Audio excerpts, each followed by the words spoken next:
어느 날 작은 마을에 새로운 혁신이 도입되었다고 가정해봅시다.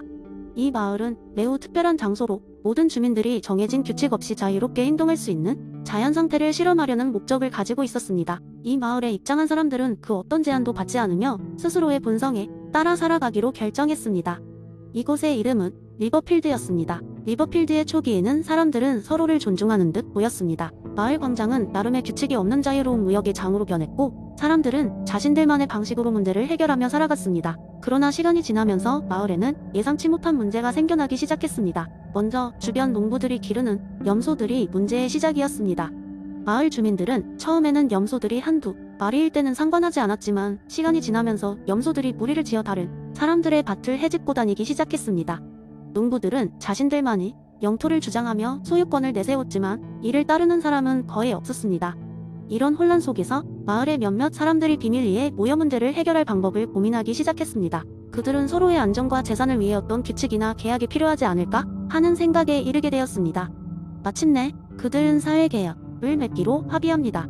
이 계약에는 각자의 자유를 일정 부분 포기하고 그 대신 상호 안전과 재산 보호에 대한 보장을 받는 내용이 포함되었습니다. 그래서 마을 광장에서 공개 회의를 열었습니다. 마을 사람들은 불신과 호기심이 뒤섞인 모습으로 모였습니다. 긴 토론 끝에 그들은 각자 한 가지의 자유를 양보하고 대신 마을 전체의 안전과 번영을 위해 몇 가지 기본적인 규칙을 따르기로 결정했습니다.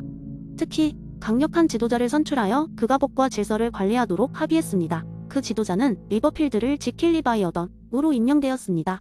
리바이어던으로 임명된 사람은 마을이 가장 존경받던 토머스라는 사람이었습니다.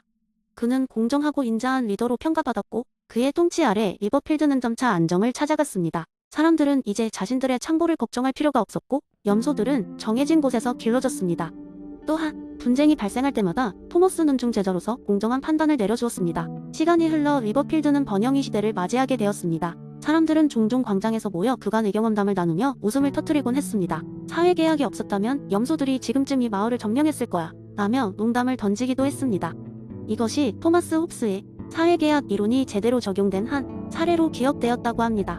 마을 사람들은 그날의 결정을 되새기며 그들의 선택이 잘못되지 않았음을 깨달았습니다. 그리고 리버필드의 이야기는 그 후로도 긴 세월 동안 전달되며 많은 사람들에게 교훈을 안겨주었답니다. 만약 리버필드가 없었다면 어떠했을지 자문하는 사람들은 여전히 만인에 대한 만인의 투쟁 속에서 길을 잃고 헤매고 있을지도 모를 일입니다. 두 번째 이야기, 장자크 루소의 이론을 바탕으로 사람들에게 재미있게 메시지를 전달하기 위해 한 마을에서 일어난 유쾌하고도 철학적인 이야기를 한 편 소개해드리겠습니다. 어느 날 자연을 사랑하는 것으로 유명한 작은 마을에 햇살이 가득한 아침이 찾아왔습니다. 이 마을의 주민들은 자연과 조화를 이루며 살아가는 데에 자부심을 가지고 있었죠. 그들은 장자크 루소의 자연 상태를 자신의 삶에 적극적으로 적용하고자 했습니다. 그래서 대부분의 현대적인 편리함을 거부하고 자연과의 조화로운 삶을 중요시하며 살아가고 있었습니다. 이 마을에는 누소빌 축제라는 해마다 열리는 특별한 행사가 있었습니다. 모든 주민들은 이날을 기념하기 위해 자연과 하나 되어 즐거운 하루를 보내기로 결심했고, 올해는 더욱 특별한 이벤트가 준비되어 있었습니다.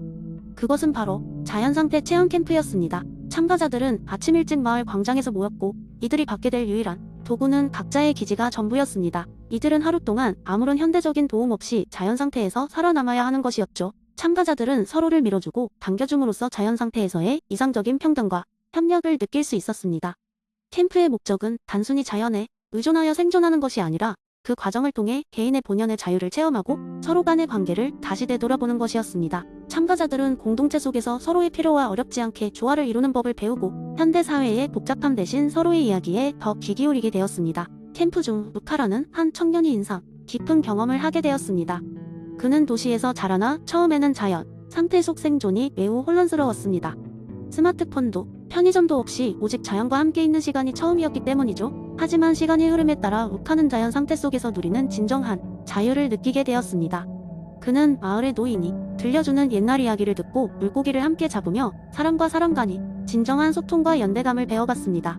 루카는 이 과정에서 깨달음을 얻게 되었습니다. 사유재산과 불평등의 부담이 없는 이 작은 사회에서 사람들은 더 많이 나누고 덜 소유하며 나를 찾기보다는 우리를 이루는 경험을 더 소중히 여긴다는 것이었습니다. 그리고 이러한 경험들이 진정한 행복을 위해 필요한 요소들이라는 것을 알게 되었죠. 캠프가 끝나는 날, 참가자들은 마을의 가장자리에서 마지막 모닥불을 피워놓고 자유롭게 자신의 생각을 나누었습니다. 루카는 자신의 경험을 공유하며 우리가 자연 상태로 돌아가는 것은 단순히 과거의 삶을 모방하는 것이 아니라 인간이 본래적으로 지니고 있던 서로의 평등과 배려를 회복하는 것이라고 말했습니다. 그의 말은 많은 주민들의 공감을 얻었고 그날 밤 모닥불 앞에서는 웃음과 이야기가 끊이질 않았습니다. 루소빌의 주민들은 앞으로의 삶에서도 이러한 자연 상태에서 얻은 교훈을 이어가기로 다짐했습니다. 그들은 루소가 말한 자연 상태의 이념을 마음 깊이 새기며 현대사회와 조화를 이루려 하는 것이었습니다. 이러한 루소빌 마을의 이야기는 우리에게도 무엇이 진정으로 중요한지를 다시금 생각하게 합니다.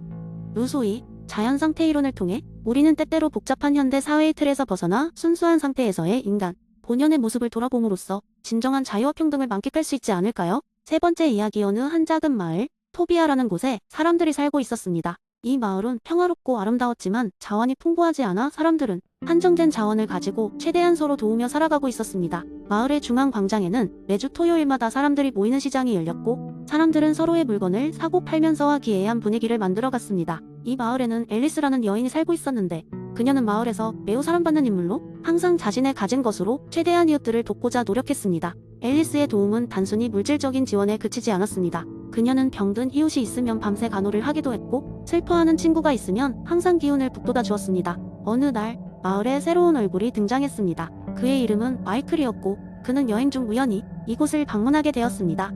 마이클은 철학자이자 연구자로 피터 싱어의 이론에 깊게 영향을 받은 인물이었습니다. 그는 마을 사람들과 이야기를 나누며 그들에게 효과적 이타주의의 개념을 설명하기 시작했습니다. 여러분, 마이클이 말했다. 우리가 가진 자원을 단순히 나누는 것만으로는 충분하지 않습니다. 우리의 행동이 얼마나 많은 사람들에게 얼마나 깊은 영향을 미칠 수 있는지를 고민해야 합니다. 처음에는 마을 사람들이 그의 말을 이해하기 어려워했습니다. 한 어르신이 손을 들어 질문했습니다. 마이클, 그렇다면 우리가 어떻게 해야 한다는 건가요? 이미 우리는 서로를 돕고 있는데 더 어떻게 행동해야 한다는 건지 모르겠어요. 마이클은 미소를 지으며 말했다. 모든 것은 작지만 중요한 변화에서 시작됩니다. 예를 들어 만약 여러분이 가진 돈을 기부하고 싶다면 그 돈이 가장 큰 효과를 발휘할 수 있는 곳이 어디인지를 먼저 고민해보는 것입니다. 마이클은 자신이 수년간형 구해온 자료들을 보여주며 전 세계적으로 필요한 도움의 우선순위를 설명했습니다. 그는 많은 사람들에게 도움을 줄 수 있는 기금 모금 단체나 프로젝트들에 대해 이야기했습니다.